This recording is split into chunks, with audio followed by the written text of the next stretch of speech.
بسم اللہ الرحمن الرحیم۔ السلام علیکم۔ ہمارے چینل سیرت النبی میں آپ سب کا ویلکم کرتے ہیں۔ ہمارے پیارے نبی محمد مصطفیٰ صلی اللہ علیہ وسلم کی زندگی کے واقعات پیدائش سے لے کر وفات تک ہم آپ سب کو واقف کروائیں گے۔ ہمارے پیارے نبی محمد مصطفیٰ صلی اللہ علیہ وسلم کی سیرت النبی کا گھروں میں پڑھنا اور سننا ہمارے گھروں میں برکتیں راحتیں آئیں گی۔ انشاءاللہ ہمارے گھروں سے پریشانیاں اور مصیبتیں دور ہوگی۔ آپ سب سے گزارش ہے کہ ہمارے چینل سیرت النبی کو سپورٹ کیجیے اور زیادہ سے زیادہ اس ویڈیو کو امت مسلمہ تک پہنچائیے۔ بسم اللہ الرحمن الرحیم۔ السلام علیکم۔ چلیے ہم اب سب کے سامنے غزوہ احد کا واقعہ بیان کرتے ہیں۔ رسول اللہ صلی اللہ علیہ وسلم کے چچا حضرت عباس رضی اللہ تعالیٰ عنہ ابھی تک مکے میں ہی تھے، مگر وہ مسلمان ہو چکے تھے۔ جس وقت قریش مکے میں لڑائی کی تیاریاں کر رہے تھے تو حضرت عباس رضی اللہ تعالیٰ عنہ بھی یہ سب کچھ دیکھ رہے تھے۔ جب قریش کا لشکر تیار ہوا تو حضرت عباس رضی اللہ تعالیٰ عنہ نے فوراً رسول اللہ صلی اللہ علیہ وسلم کے نام ایک خط لکھا جس میں قریش کے اس لشکر اور تیاریوں کی اطلاع دی۔ اس کے بعد انہوں نے ایک شخص کو اجرت پر حاصل کیا اور یہ خط دے کر اسے مدینے روانہ کیا۔ ساتھ ہی انہوں نے قاصد کو سخت تاکید کہ جیسے بھی ہو رات دن چل کر 3 روز کے اندر اندر یہ خط رسول اللہ صلی اللہ علیہ وسلم کی خدمت میں پہنچا دو۔ چنانچہ قاصد فوراً روانہ ہو گیا اور وعدہ کے مطابق 3 دن میں آپ کے پاس پہنچ گیا۔ اس وقت کفار کا لشکر عتیق کے مقام پر پہنچ گیا تھا۔ جس وقت یہ خط آپ کو ملا اس وقت آپ خبا میں تھے۔ حضرت ابی بن کعب نے آپ کو خط پڑھ کر سنایا۔ آپ نے خط سننے کے بعد اس خبر کو پوشیدہ رکھا اور مدینہ تشریف لائے۔ یہاں آ کر آپ صلی اللہ علیہ وسلم حضرت سعد بن ربیع کے مکان پر تشریف لے گئے اور ان سے اس خط کا ذکر کیا۔ ساتھ ہی آپ نے حضرت سعد رضی اللہ تعالیٰ عنہ کو تاکید کی کہ ابھی اس بات کو چھپائے رکھیں۔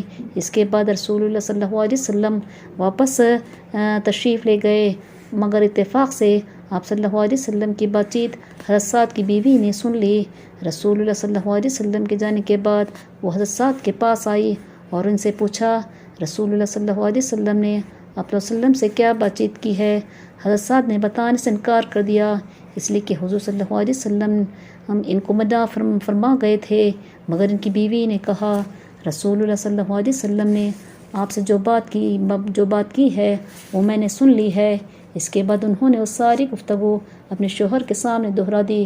اس پر حضرت سعد پریشان ہوئے اور اپنی بیوی کو لے کر آپ کی خدمت میں حاضر ہوئے اور عرض کیا یا رسول اللہ صلی اللہ علیہ وسلم، مجھے ڈر ہے کہ یہ خبر پھیل جائے گی اور آپ یہ خیال فرمائیں کہ میں نے پھیلائی ہے، جبکہ آپ مجھے اسے منع فرما چکے ہیں۔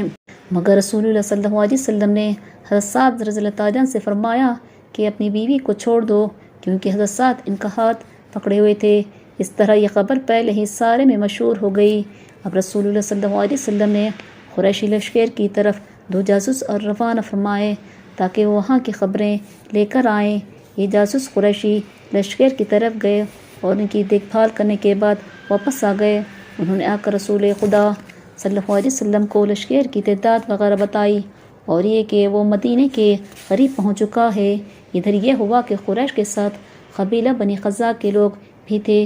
وہ ذی طوی کے مقام تک تو مشرکوں کے ساتھ آئے، مگر یہاں پہنچ کر انہوں نے قریشیوں کا ساتھ چھوڑ دیا۔ عمرو ابن صدم خزاعی اپنے آدمیوں کو لے کر رسول اللہ صلی اللہ علیہ وسلم کی خدمت میں حاضر ہوا۔